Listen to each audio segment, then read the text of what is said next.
नमस्कार मित्रों, welcome to Puneet astrology. दोस्तों, ऑलरेडी जैसे हम सीरीज चला रहे हैं कि जब हम बताने का प्रयास कर रहे हैं कि आपको अलग-अलग लगन के हिसाब से आपका 7th हाउस का लॉर्ड की पोजीशन और 7th लॉर्ड देखकर कि वो आपकी मैरिज का मतलब किस तरीके से होगी, कैसा पार्टनर होगा, कैसी उसकी नेचर होगी, या मैरिज में किस तरह की एडवांटेज या डिसएडवांटेज होगी आपकी मैरिज में, आपको उसको कैसे संभालना है।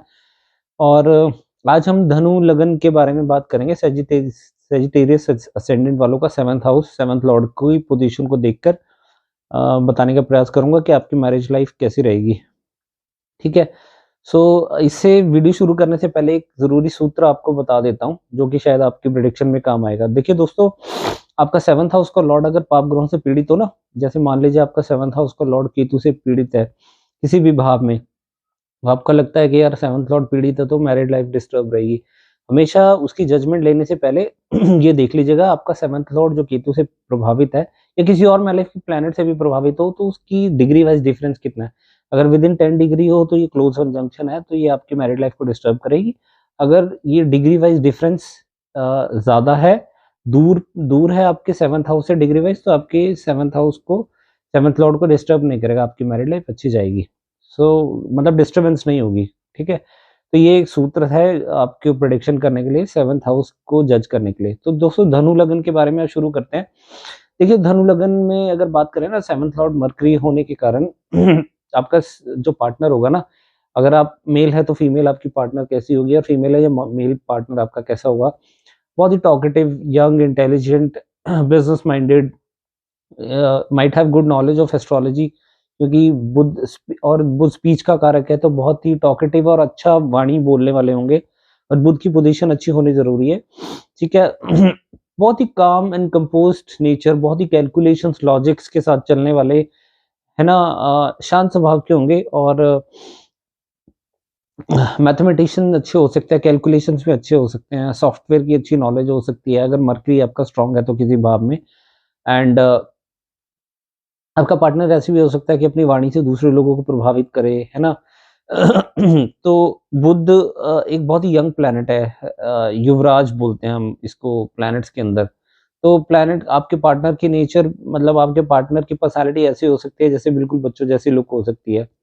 ठीक है। अगर आप मरकरी 7th हाउस में बैठ जाए तो हो सकता है कि आपकी शादी उस लड़के से या लड़की से हो जिसकी उम्र आपसे कम हो।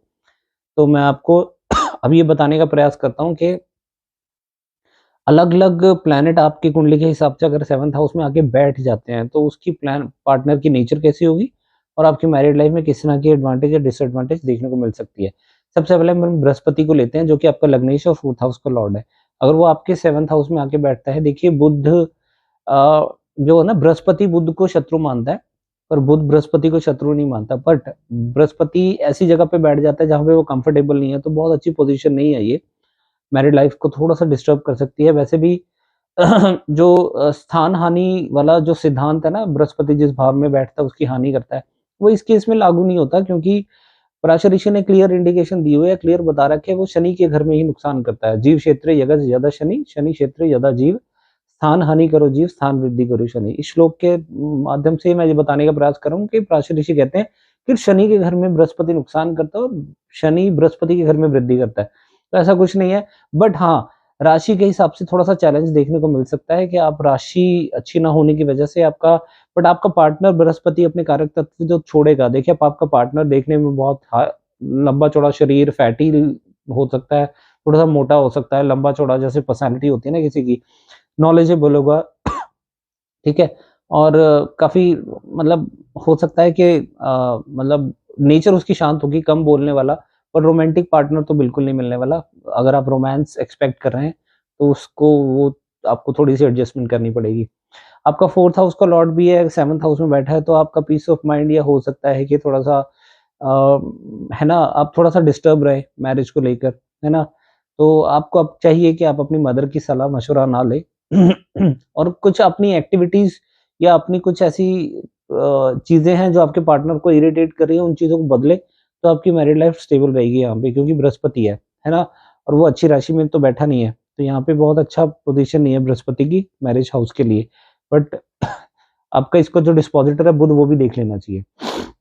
इसके अलावा अगर हम बात करें शनि की, शनि देखिए आपके सेकंड हाउस का लॉर्ड है और थर्ड हाउस का भी लॉर्ड है। अगर वो सप्तम में आके बैठता है तो बुध के घर में, मित्र के घर में अच्छी पोजीशन है। बट सैटर्न के केस में एक ही थोड़ी-सी डिसएडवांटेज मुझे दिखती है कि आपके फिजिकल रिलेशन आपके पार्टनर के साथ खराब हो सकते हैं, क्योंकि बुध और मरकरी दोनों ही फिजिकल रिलेशन 7th हाउस में खराब करते हैं। तो फिजिकल सैटिस्फैक्शन कम होगी आपको, फिजिकल रिलेशन थोड़े से खराब हो सकते हैं। सो शनि या सप्तम भाव में तो मैरिज थोड़ी बहुत डिले भी कर सकता है। हमने सिर्फ धनु और मीन धनु राशि में अगर 7th हाउस में आ रही हो या मीन राशि में, उसमें डिले होते हुए नहीं देखा। उसमें वो पराशर ऋषि का सिद्धांत जो है उन्होंने श्लोक दिया वो सटीक बैठता हुआ दिखता है। बट इस केस में आपकी मैरिज थोड़ी डिले हो सकती है, पार्टनर थोड़ा-सा स्ट्रगलिंग हो सकता है।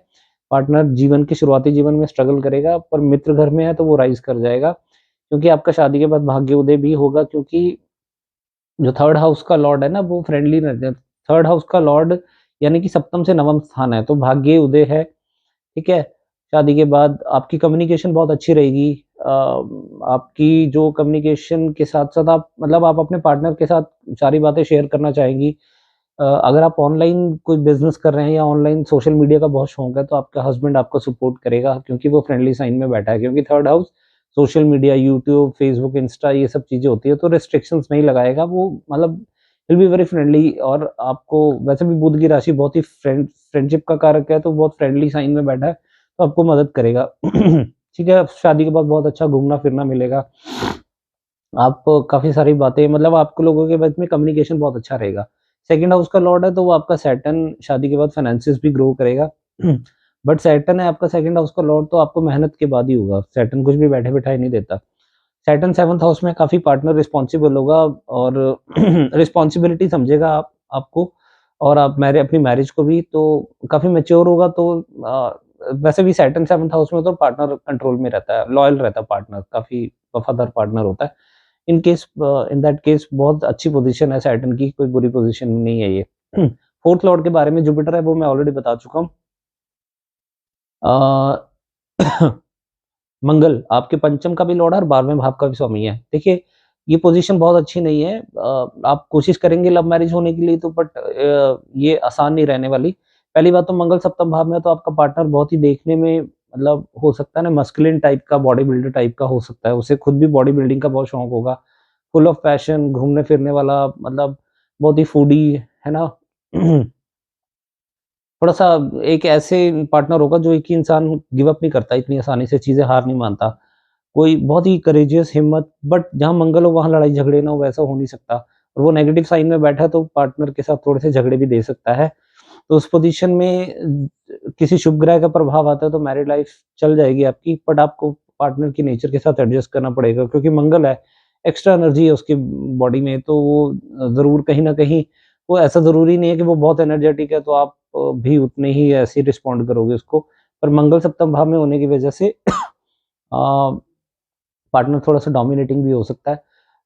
लव मैरिज होने के चांसेस कम दिखते हैं, क्योंकि एनिमी साइन में बैठा हुआ है। बल्कि आपको सजेशन ये है कि आप शादी के बाद कोई भी एक्स्ट्रा मैरिटल अफेयर में मत जाएँ, क्योंकि वो आपका मैरिड लाइफ डिस्टर्ब कर देगा। क्योंकि वो बहुत आपका जो लविंग पार्टनर है जिससे आप प्रेम थे में थे, वो नेगेटिव होके आपके सप्तम भाव में बैठा है, तो आपकी मैरिड लाइफ डिस्टर्ब कर सकता है। क्योंकि वो 12th का भी लॉर्ड है तो वो फिर आइसोलेशन, है ना?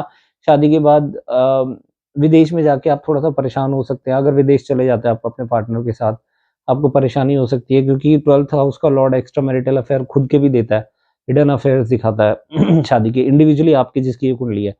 सो 12th हाउस का लॉर्ड आइसोलेशन का है तो पार्टनर से थोड़ा-सा अलग-थलग रख सकता है। तो in total it is not a good placement Mangal की, है ना? और शुक्र जो आपके 6th का लॉर्ड है और 11th का भी लॉर्ड है।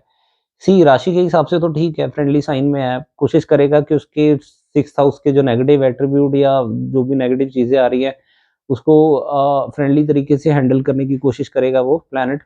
बट 6th हाउस का लॉर्ड है, तो इसीलिए ये थोड़ी-सी दिक्कत दे सकता है, क्योंकि वो 12th का 12वाँ है। तो 6th हाउस का लॉर्ड 7th में जाना अच्छा नहीं है। 11th हाउस का लॉर्ड है।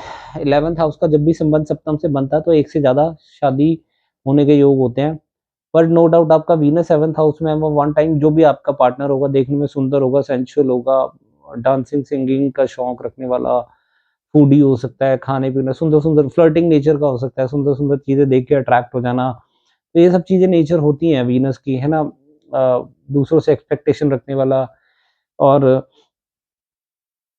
पार्टनर भी थोड़ा-सा फ्लर्टिंग नेचर का होता है तो थोड़ा-सा ये सब चीज़ें देखने को मिलेंगी आपको अपने पार्टनर में।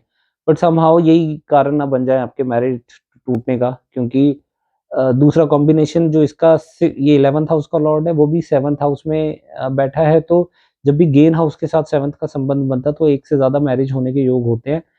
अ, बहुत सारे केसेस मैंने देखे हैं जिसका 7th लॉर्ड 11th में है या 11th 7th में है तो शादी दोबारा होने के चांसेस एक से ज़्यादा का योग है ना, गेन होने लग जाता है। एक पार्टनर से ज़्यादा पार्टनर का गेन, तो एक से ज़्यादा शादी होने के योग है। तो वीनस की पोज़ीशन मैं बहुत अच्छी नहीं मानता बट हाँ, फ्रेंडली साइन में है, अगर शुभ ग्रहों के प्रभाव में आता है तो ये चीज़ें कंट्रोल भी हो सकती हैं, बचा लेगा। अब बुध की बात कर लेते हैं, बुध 7th हाउस में आता है, वो 7th हाउस का लॉर्ड है।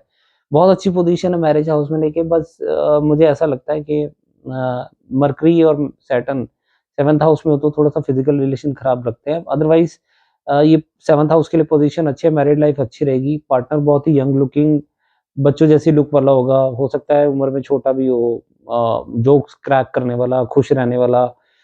आपको जैसे होता है ना कि कॉमेडी टाइप का बात-बात में जोक्स क्रैक करना, है ना? खुश रहना, सॉफ्टवेयर इंजीनियर भी हो सकता है।